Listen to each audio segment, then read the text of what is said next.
rocking chair, soyons honnêtes, il y a peu encore on s'en balançait, trop gros, trop vieillot.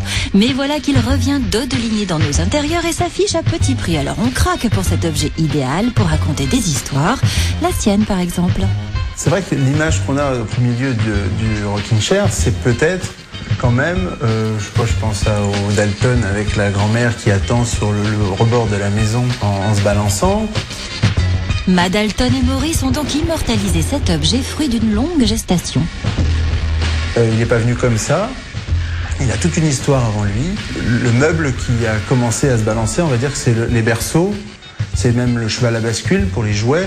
Là, on est au XVIe siècle à peu près.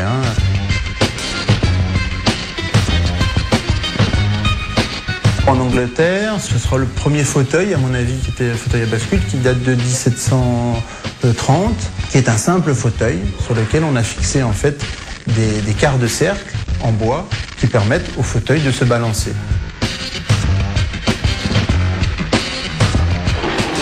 Après, il a évolué, de par les Suédois, de par les Anglais. On est aux alentours de 1780. On a un rocking chair dont le dossier va s'élever de façon à favoriser un axe de balancement. Le fauteuil devient plus cool, plus confortable et franchement sympathique, un appel à la paresse. Après, ces mêmes Anglais, du coup, ont émigré aux États-Unis. Et sur la côte est des États-Unis, on a des communautés qu'on va retrouver, les communautés Shaker, par exemple, qui eux vont fabriquer ces rocking chairs de façon vraiment artisanale.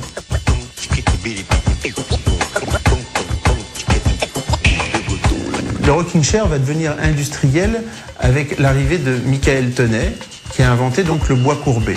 Cette technique consiste à courber le bois à chaud et les pièces, une fois séchées, gardent leur forme et sont assemblées par des vis.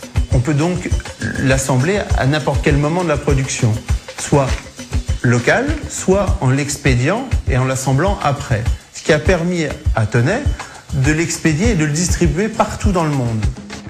Donc c'est ça qui a permis d'envahir le marché et de faire connaître vraiment un autre design du rocking chair. Ce mobilier et ce rocking chair Tonnet va être pérenne jusque dans les années 1930.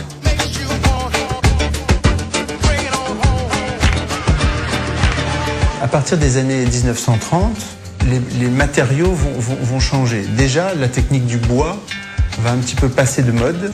On va se pencher sur des nouveaux matériaux qui vont arriver.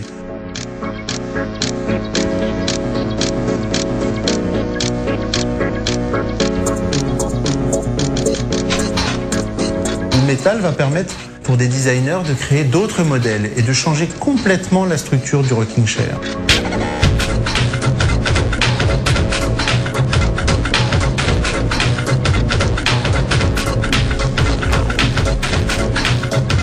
D'autres matériaux vont encore arriver. On pense à la fibre, au plastique, à la bakélite. Tous ces matériaux vont permettre de réaliser d'autres rocking chairs et d'autres dessins.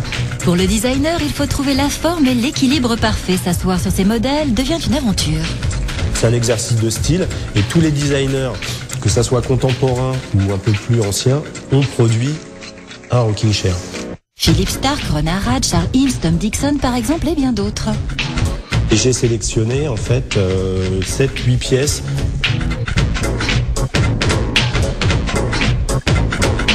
Un ou deux incontournables, type le rare de Eames, qui date de 1948. Une ou deux bizarreries, comme celui-ci, qui est un prototype de Werner Panton, qui est vraiment dans le genre le rocking chair ultime. Et là, vous avez pour le coup une vraie pièce de musée qui s'appelle le Dondolo, qui est un fauteuil de Leonardo Staggi, qui a été fait en 67. Ils en ont très très peu produit parce que ça coûtait super cher à faire produire. À l'intérieur, une sorte de plaque de métal recouverte de polyester. C'est le culbuto de Markeld. Donc ça, c'est 1970. C'est un grand modèle. C'est un système de coque imbriqué qui, lui, pour le coup, a vraiment un confort de rocking chair à l'identique, en fait, des anciens. Le rocking chair n'est pas une pièce essentielle pour la maison, c'est un plaisir que l'on s'offre. Et aujourd'hui, pour pas très cher. Pourquoi le rocking chair plaît? C'est aussi parce que des grandes enseignes internationales produisent des rocking chairs type plastique, métal et bois à bas prix, de conception super intelligente. Et donc en fait le rocking chair aussi re-rentre dans la maison et n'est plus considéré que comme l'objet du grand-père sur la terrasse en train de fumer la pipe. On est loin de Madalton, la chaise qui balance est contemporaine, voire avant-gardiste, limite rebelle. Un vrai siège de glandeur, une véritable prouesse technique au service de la flemme. Pour un designer, c'est un challenge parce que y a vraiment cette particularité. Il faut que ça se balance, il faut que ça soit solide et il faut que ça ait un design particulier. Donc c'est pour lui peut-être le meilleur exercice. Oui.